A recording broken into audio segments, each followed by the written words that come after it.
네, 오늘 저는 의심을 사명으로 바꾸시는 주님이라는 제목으로 주의 말씀을 증거합니다.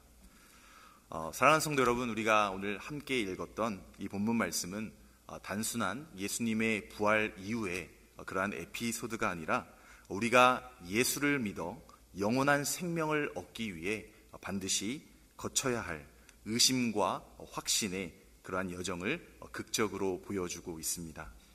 요한복음 20장은 온통 문에 대한 이야기로 가득 차 있습니다.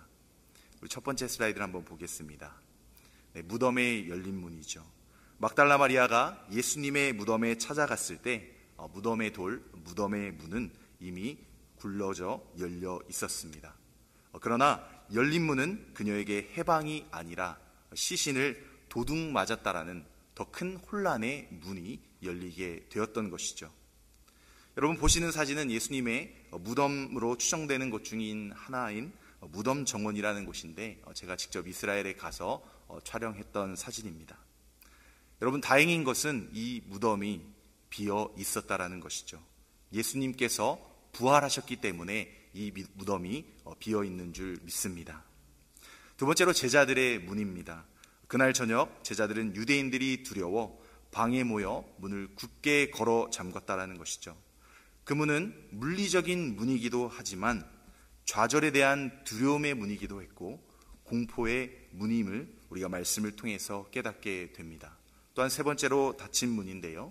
놀랍게도 부활하신 주님은 시간과 공간과 제한을 넘어 그 문에 제한받지 않으시고 나타나셨음을 오늘 말씀을 통해서 깨닫게 됩니다. 주님은 우리의 닫힌 문과 닫힌 마음을 향하여서 먼저 찾아오시는 분이시라는 사실이죠.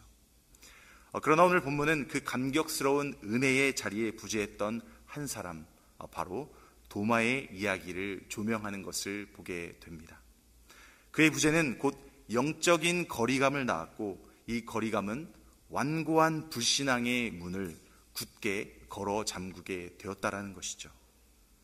우리는 이 도마의 여정을 통해 우리의 가장 깊은 의심까지도 찾아오시는 그 주님의 무한한 긍휼을 만나고 예수를 그리스도요 주님으로 하나님으로 믿어서 영원한 생명을 얻는 그러한 사명자로 변화되기를 간절히 축원합니다.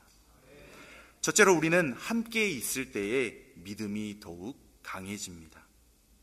여러분 도마의 완고한 의심은 그의 고립이라는 영적 상태에서 시작이 되었습니다. 우리 본문 24절 말씀을 한 목소리로 읽겠습니다. 12 제자 중에 하나로서 디두모라 불리는 도마는 예수께서 오셨을 때에 함께 있지 아니한지라. 함께 있지 아니한지라. 여러분 이 구절에서 알 수 있는 것은 도마의 부재는 그가 잠시 자리를 비운 것이 아니라 공동체로부터 떠나 있음을, 함께 있지 않음을 보게 되는 것이죠. 도마는 본래 우리도 함께 죽으러 가자라고 했었던 그러한 충성심과 용기가 있었던 예수님의 제자였습니다. 그러나 주님의 그 십자가 처형이라는 인간의 가장 큰 좌절 앞에서, 인생의 가장 큰 좌절 앞에서 그는 다른 제자들처럼 함께 모여 있지 않고 스스로를 격리시키는 고립의 길을 택한 것을 오늘 말씀을 통해서 보게 되는 것이죠. 여러분 영적인 고립은 포이즌, 즉 독극물과도 같습니다. 사탄은 언제나 우리가 홀로 있을 때에 공격하는 것이죠. 공동체의 빛과 온기에서 멀어지고 벗어났을 때에 인간의 마음은 쉽게 무너질 뿐만 아니라 합리적인 의심이 곧 병적인 불신앙으로 변질되게 되는 것을 우리의 인생에서 보게 됩니다. 도마는 예수님께서 부활하신 후에 제자들을 찾아오셨던 이 중요한 순간에 홀로 있었다라는 것이죠. 그렇기 때문에 주님의 평강을 경험할 기회를 놓쳤고 그의 마음의 문은 완전히 닫혀버리게 된 것을 깨닫게 됩니다. 다른 제자들이 우리가 주를 보았노라 라고 사실을 증언했지만 도마의 반응은 차갑고 완고했습니다. 예수님의 공생의 기간 동안 함께 사역을 했고 함께 했었던 그 제자들의 말을 믿지 않았다라는 것이죠. 우리 25절 말씀 함께 읽겠습니다.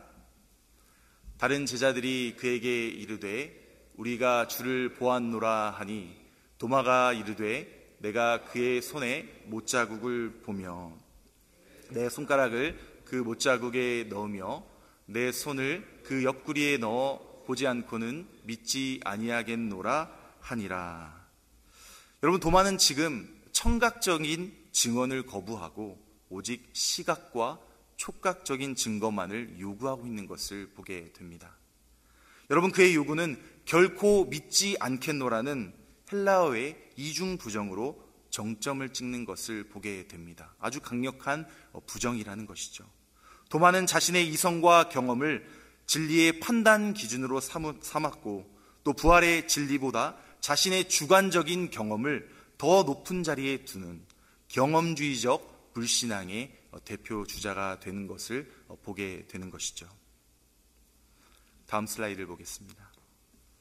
여러분, 이 그림은 이탈리아 바로크 시대의 거장 카라바조가 그린 의심하는 도마라는 작품입니다. 도마가 예수님의 옆구리 상처에 손가락을 깊숙이 넣으면서 확인하는 장면을 극사실적으로 묘사하고 있는 것을 보게 되는 것이죠. 이 그림은 도마가 얼마나 물리적이고 완벽한 확증을 갈망했는지를 이 작가를 통해서 상징적으로 보여주고 있습니다. 그는 보아야 믿는 것을 넘어 직접 만져서 확인하지 않으면 절대 믿지 않겠다라는 완고한 벽을 세운 것이죠. 사랑하는 성도 여러분, 우리의 인생 가운데도 예기치 않은 큰 실패나 상실 그리고 좌절이 닥치기도 합니다. 그럴 때 우리는 마음의 문을 닫고 홀로 고독 가운데 숨으려 하는 우리의 모습을 보게 되는 것이죠. 그러나 여러분, 기억하시길 바랍니다. 믿음은 공동체 안에 함께 있을 때 자라는 것입니다. 그리고 의심은 고립 속에서 자라나고 더욱 증폭하게 되는 것이죠.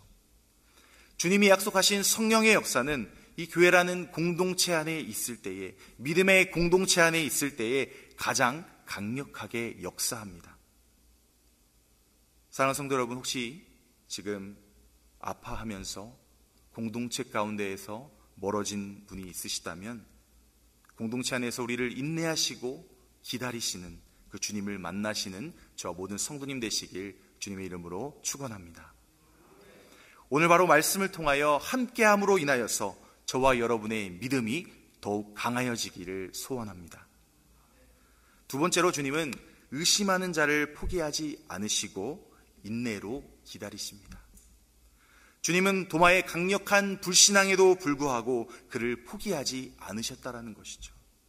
주님은 도마가 다시 공동체의 자리로 돌아오기를 인내하며 기다리셨습니다. 우리 26절 말씀을 함께 읽겠습니다.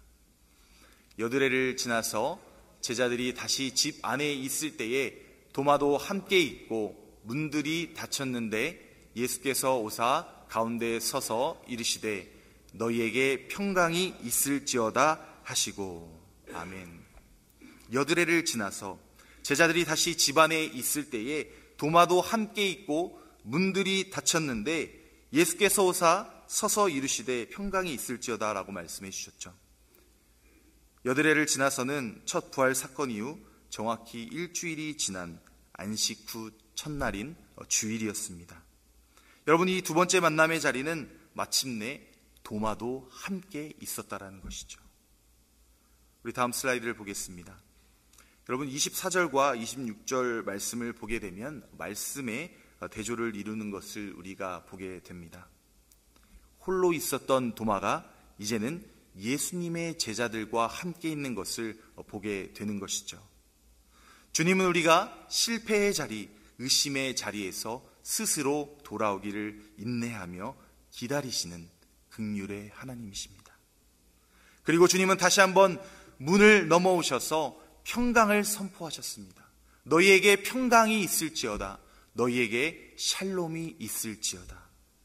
여러분, 이 평강은 도마의 두려움과 완고한 의심을 꿰뚫는 아주 강력한 현현, 나타나심이 있었다라는 것이죠.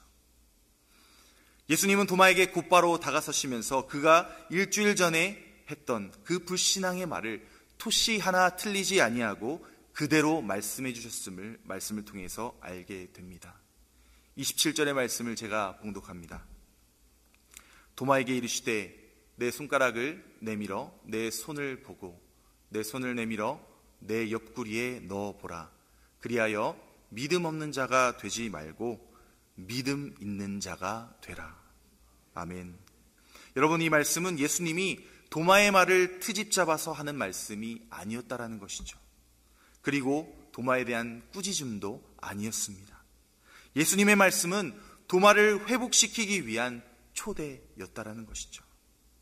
주님은 이 도마의 완고한 질문을 외면하지 않으시고 오히려 그 질문을 통하여서 만남의 자리로 초청하신 것을 보게 됩니다.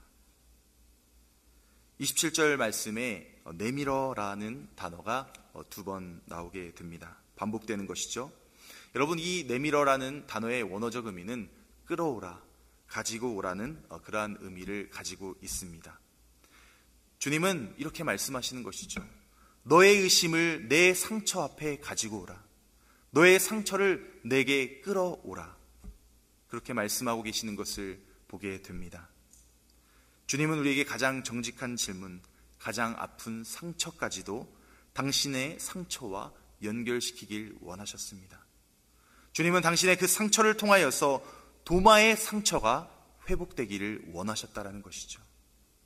27절 말씀에서 예수님은 도마에게 이렇게 말씀하십니다. 내 손을 내밀어 옆구리에 넣어보라. 그렇게 말씀하셨으나 그 다음 구절을 보게 되면 도마의 반응으로 바로 이어지는 것을 보게 됩니다. 우리 28절 말씀을 한 목소리로 읽겠습니다. 도마가 대답하여 이르되 나의 주님이시요 나의 하나님이시니이다. 아멘. 여러분, 27절과 28절에 도마가 손을 넣었다는 내용이 있습니까? 그런 내용이 없죠. 사실 도마는 손을 예수님의 옆구리에 넣을 필요가 없었다라는 것입니다. 부활하신 예수님의 현존 그 자체가 그 손보다 그의 마음을, 도마의 마음을 먼저 붙잡았기 때문이죠. 여러분, 도마의 고백은 만져보고 한 고백이 아니라 부활하신 주님을 인격적으로 만나고 즉각적으로 반응한 고백이라는 것이죠. 여러분, 의심이 믿음의 고백으로 바뀌는 순간을 우리가 보고 있는 것입니다. 사랑하는 성도 여러분, 사실 이 도마의 고백은 고백 중에 최고의 고백인데 베드로의 고백이나 또 다른 고백에 묻혀 있는 것을 우리가 보게 됩니다. 여러분, 모든 고백이 다 중요합니다. 그렇지만 이 도마의 고백은 더 큰 의미가 있는 것을 보게 됩니다. 베드로를 비롯한 대부분의 고백들은 예수님을 주, 그리스도, 하나님의 아들이라고 고백하고 표현하죠. 그 범주 안에서 고백합니다. 여러분, 그러나 도마의 고백은 예수님을 직접적으로 하나님이라고 부른 유일한 고백임을 알게 됩니다. 오직 도마만 예수님을 하나님으로 고백한 것을 우리가 보게 되는 것이죠. 여러분, 이 고백이 더욱 특별하게 다가오는 것은 도마가 의심에서 믿음으로 변화된 후에 드렸던 고백이기 때문에 더욱더 특별함을 깨닫게 됩니다. 의심을 믿음을 통하여 사명과 사명으로 고백으로 바꾸시는 그 은혜를 이 고백을 통해서 우리가 경험하게 되는 것이죠. 저는 오늘날 현대인들의 영적 상태가 바로 이 도마의 상태와도 같다라고 생각이 됩니다. 우리는 과학과 이성이 증명하는 것만을 신뢰하고 또 말씀이 요구하는 순전한 신뢰를 거부하는 시대에 살아가고 있다는 것이죠. 우리는 하나님이 정말 살아계시다면 왜 내 삶에 이런 고난과 시련을 주시는가? 라고 끊임없이 질문하며 우리의 이성적인 조건이 충족되지 않으면 도마와 같이 믿음의 문을 닫아버리기 때문입니다. 그러나 주님은 우리의 모든 지적인 의문과 또 가슴속의 상처와 두려움을 알고 계신다라는 것이죠. 우리는 이 도마의 완고함 앞에서 우리의 고집을 주님 앞에 내려놓고 하나님의 권위 앞에 엎드려야 할 줄로 믿습니다. 그리고 우리가 이렇게 고백해야 합니다. 예수님은 나의 주님이시요 나의 하나님이십니다. 우리 한번 고백해 볼까요? 예수님은 나의 주님이시요 예수님은 나의 하나님이십니다. 아멘. 여러분, 이 고백이 저와 여러분의 믿음의 고백이 될 줄로 믿습니다. 마지막 세 번째로 우리는 믿음 있는 자가 되어 생명을 얻는 자가 되어야 합니다. 여러분, 도마의 이 위대한 고백 이후에 주님은 시대를 넘어 오늘 우리를 향한 축복과 은혜의 말씀을 선포하시는 것을 보게 됩니다. 우리 29절 말씀을 함께 읽겠습니다. 예수께서 이르시되 너는 나를 본고로 믿느냐? 보지 못하고 믿는 자들은 복되도다 하시니라. 아멘. 이것은 도마 이후의 모든 시대, 곧 저와 여러분을 포함한 모든 그리스도인들을 향한 강력한 축복의 선언인 것이죠. 여러분, 우리는 부활하신 예수님을 실제로 뵌 적은 없습니다. 그리고 직접 예수님의 못자국을 보고 만져보지도 못했지만 성령의 역사와 기록된 하나님의 말씀을 통해 그 부활의 진리를 믿으며 확신하는 것이죠. 여러분, 주님은 우리의 믿음이 눈에 보이는 경험이 아니라 약속에 대한 신뢰와 또 믿음의 뿌리를 내릴 때 가장 큰 은혜가 임한다라고 말씀하십니다. 그러므로 저와 여러분은 도마보다 복된 자인 것이죠. 우리 옆에 사람과 이렇게 인사했으면 좋겠습니다. 당신은 도마보다 복된 자입니다. 네, 앞뒤 분들과도 함께 나누겠습니다. 도마보다 복된 자이십니다. 네, 우리가 보지 않고 믿기 때문에 도마보다 복된 자가 되는 것이죠. 여러분, 도마가 이 고백을 한 후에 그의 인생은 완전히 바뀌게 됩니다. 그는 더 이상 다락방에 숨어서 의심하던 자가 아니었다라는 것이죠. 그는 예수 그리스도의 그 못자국과 십자가의 사랑, 그리고 부활하신 예수 그리스도를 전하는 증인이 되었기 때문입니다. 여러분, 여러 전승과 또 역사적인 사료에 따르면 도마는 멀리 인도 땅까지 가서 복음을 전하고 순교했다고 전해지고 있습니다. 여러분, 저는 고등학교 시절에 도마가 복음을 전했던 인도 땅에서 유학 생활을 했습니다. 한번 사진 보여주실까요? 여러분, 저기 화살표를 보시면 좀 하얗고 훤칠한 제가 있습니다. 청소년의 때의 저가 있는데요. 저는 이 인도라는 땅에서 여러분들에게 좀 낯설 수도 있지만 이곳에서 유학 생활을 하게 되었습니다. 저는 이때 신앙적인 갈등과 또 어려움에 마주하고 있었습니다. 저에게 어떠한 증거를 보여주셔야 예수님을 더 신뢰하겠다고, 예수님을 더 믿겠다라고 외쳤던 영적인 고립 가운데 있었던 그러한 청소년이었습니다. 다음 사진을 보겠습니다. 네, 여러분, 제가 누군지 보이시죠? 네, 모자를 쓰고 약간은 삐딱해져 있는 그러한 고립된 영혼이 사진 속에 있습니다. 여러분, 제가 아까 찍었던 사진은 단체 사진은 제가 이제 10학년 때 같은 반 친구들하고 함께 찍었던 사진이고요. 다음 사진을 보겠습니다. 네, 전 해발 2,100여 미터에 있는 인도 남부의 코다이 카날이라는 도시에 위치한 인도 현지 로컬 스쿨에서 고등학교 생활을 했었습니다. 여러분, 제가 살았던 학교는요, 기숙 학교였는데요, 그야말로 종교와 문화의 거대한 혼란 그 자체였습니다. 저는 매일 기숙사 책상에 앉아서 성경을 읽고 기도했지만 제 룸메이트들은 다양한 종교의 배경을 가지고 있는 친구들이 많이 있었습니다. 그중 한 명은 아침 저녁으로 하루에 5번씩 양탄자를 깔고 메카를 향해서 5번 기도했던 무슬림 친구가 있었습니다. 그리고 또 다른 친구는 힌두교 친구인데요, 그는 매일 향을 아침마다 피우고 그 흰가루와 붉은 점을 인중에 묻히면서 힌두교 신에게 종교 의식을 매일 행했습니다. 그리고 제가 어떤 특정 종교를 무시하거나 폄하하는 것은 아니지만 카톨릭 신자 친구가 있었는데요. 그 친구는 자고 있었습니다. 여러분, 이처럼 수많은 종교적인 그 혼란과 충돌하는 문화와 또 충돌하는 상황 가운데서 저는 도마처럼 무엇이 진리이고 무엇이 증거인가 라는 것에 대해서 고민하며 청소년기를 보내게 되었습니다. 저는 이때 영적으로 깊은 고립 가운데 빠져 있었음을 알게 되는 것이죠. 여러분, 그뿐만 아니라 문화적인 혼란도 끊이지 않았습니다. 여러분, 인도는 오른손으로 밥을 먹습니다. 그리고 왼손은 화장실에 가서 뒤처리를 하는 손이죠. 여러분, 되게 신기한 것은 매주 학교에서 손톱 검사를 하게 됩니다. 여러분, 손톱 검사를 왜 할까요?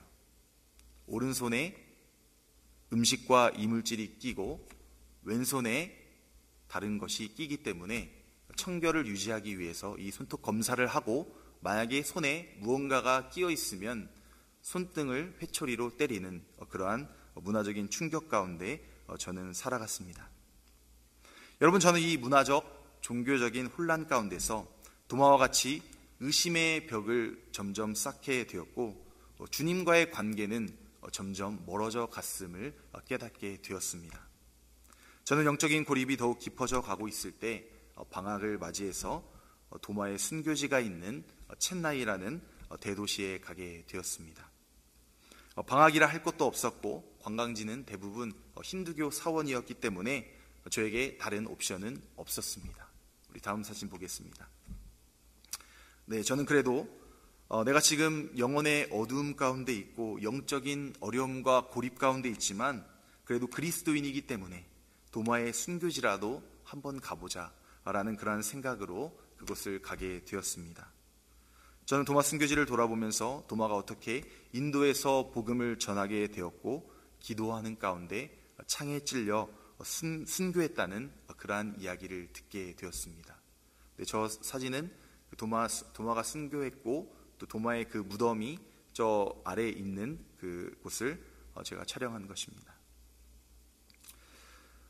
못자국을 보여달라, 만져보지 않고는 믿지 않겠다고 완고하게 외쳤던 그 도마가 자신의 의심을 내려놓고 순전한 믿음의 고백을 한 후에 결국 복음을 위해 목숨까지 내어놓는 사명자로 변하게 된 것입니다.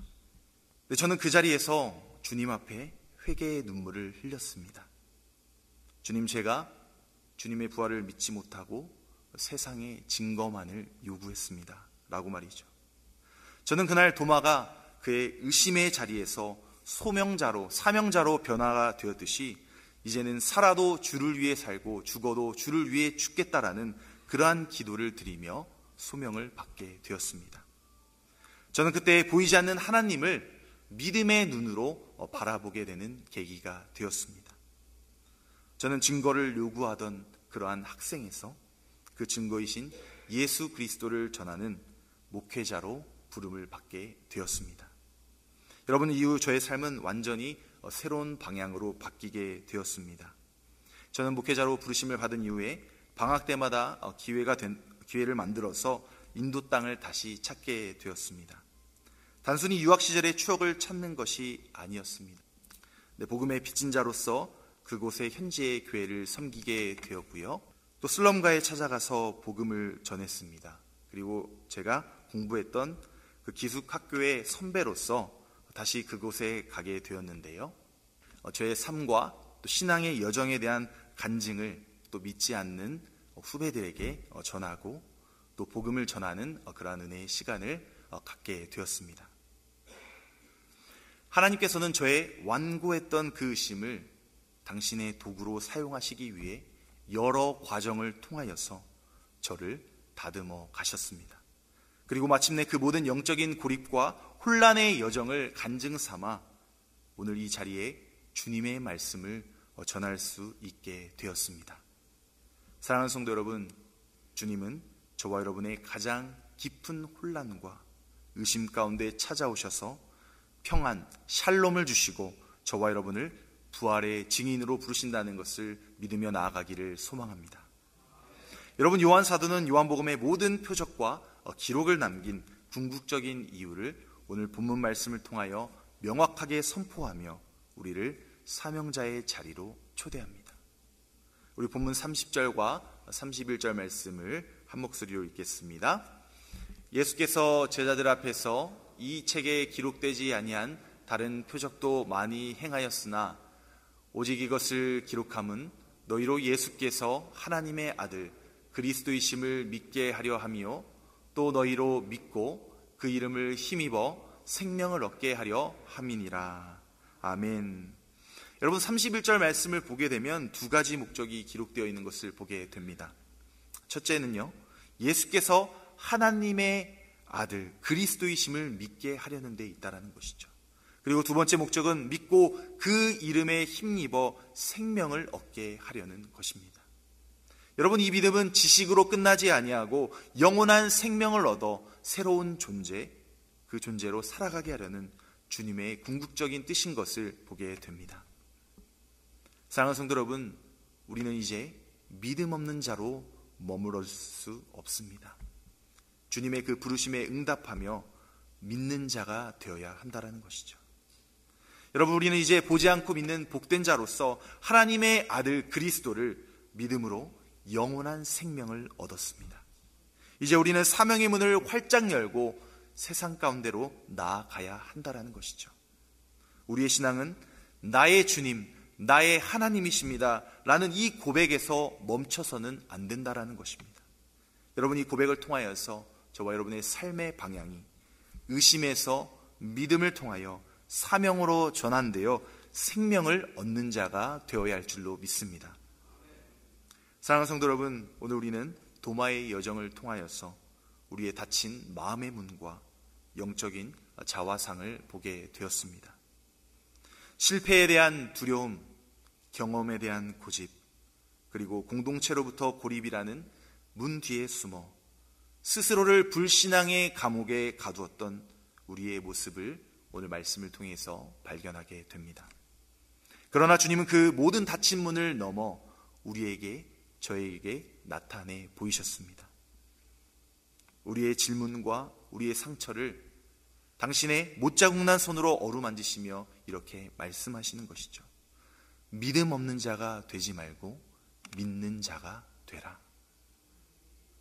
도마의 의심이 주님의 이 인격적인 만남을 통해 나의 주님이시요 나의 하나님이십니다 라는 이러한 최고의 고백으로 전환되었듯이 우리의 질문과 상처, 그것이 주님의 은혜를 입는 통로, 길이 되었다라는 것이죠. 우리는 이미 보지 않고 믿는 자로서 믿음을 통해 영원한 생명을 얻은 줄 믿습니다. 여러분, 이제 우리의 신앙은 이 고백에 멈춰서 있는 것이 아니라 이 고백을 통하여서 우리의 삶이 전환되어야 한다는 것이죠. 의심이 믿음으로 바뀌었듯 이제 믿음은 사명으로 바뀌어야 합니다. 주님은 우리를 그저 방에 머물게 하시기 위해서 부르신 것이 아니라 세상의 한복판에 내보내 부활의 증인이 되게 하셨습니다. 도마가 멀리 인도 땅까지 가서 순교함으로 사명을 완수했듯이 저와 여러분에게도 주님은 복음의 전파가 가장 시급한 곳과 또 점진적으로 그 복음을 전파해 나가야 하는 곳을 통해서 복음을 전하는 자가 되기를 원하십니다. 우리의 가정, 직장 동료, 그리고 이웃 등 믿지 않는 자들이 바로 우리가 당장 주님의 부활을, 복음을 증거해야 될 현장이라는 것이죠. 또한 우리의 의심을 믿음으로 바꾸신 그 주님의 평강을 가지고 가장 가까운 이들에게 먼저 십자가의 사랑, 그 복음을 증거해야 할 줄로 믿습니다. 여러분, 현재 교회적으로는 2월 멕시코 선교를 위해서 우리가 기도로 준비하고 있습니다. 열방 가운데로 우리가 복음을 들고 준비함으로 나아가야 한다는 것이죠. 또 우리가 여름에 계획 중인 국내 플로렌스 OM 선교 역시 이 땅의 세대와 또 이웃에게 복음의 손을 내밀라는 그 주님의 명령에 따라 우리가 기도함으로 나아가야 합니다. 여러분, 우리의 삶은 더 이상 왜라는 의심의 질문으로 가득 찬 곳이 아니라 어떻게 주님의 사랑과 복음을 전할까 고민하면서 가정과 직장, 또 그리고 멕시코와 또 국내 선교지를 향해서 우리가 기도와 헌신으로 반응하는 그러한 사명자가 되어야 할 줄로 믿습니다. 주님은 저와 여러분의 가장 깊은 혼란과 의심 가운데 찾아오셔서 평안, 샬롬을 주셨습니다. 이제 그 평강을 가지고 의심을 사명으로 전환하여 복음 전파가 필요한 그곳에 주님의 복음, 부활을 증거하고 생명을 얻게 하는 그러한 놀라운 일 가운데 쓰임받는 주님의 신실한 백성 되기를 소원합니다. 말씀을 맺겠습니다. 사랑하는 성도 여러분, 더 이상 증거를 요구하는 도마가 되지 않기를 원합니다. 예수님은 여러분의 모든 의구심에 대한 궁극적인 대답이 되셨기 때문입니다. 주님의 그 거룩하신 현존 앞에 저와 여러분의 완고한 질문을 가져오길 원합니다. 그리하면 여러분의 그 가장 깊은 질문, 의문은 가장 강력한 사명이 될 것이며 여러분의 가장 굳게 닫힌 그 문은 가장 위대한 부활의 증거가 될 것입니다. 오늘 믿음 없는 자가 되지 말고 믿음 있는 자가 되어서 사명을 가지고 일어서서 생명을 얻는 자가 되시길 우리 좋으신 주님의 이름으로, 예수님의 이름으로 간절히 축원합니다.